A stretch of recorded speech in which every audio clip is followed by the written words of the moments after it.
What's the meaning of agronomist? Agronomist. Agronomist. Agronomist. Agronomist. Agronomist. An agronomist is a scientist who studies various aspects of agriculture, such as crop production, soil management, and plant genetics, in order to improve the efficiency and sustainability of farming practices.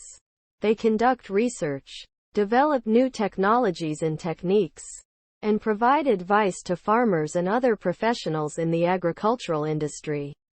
Their work helps to ensure that crops are grown and harvested in a way that maximizes yields, minimizes environmental impact, and ensures food security. In short, agronomists play an important role in advancing agricultural knowledge and practices to meet the needs of a growing global population.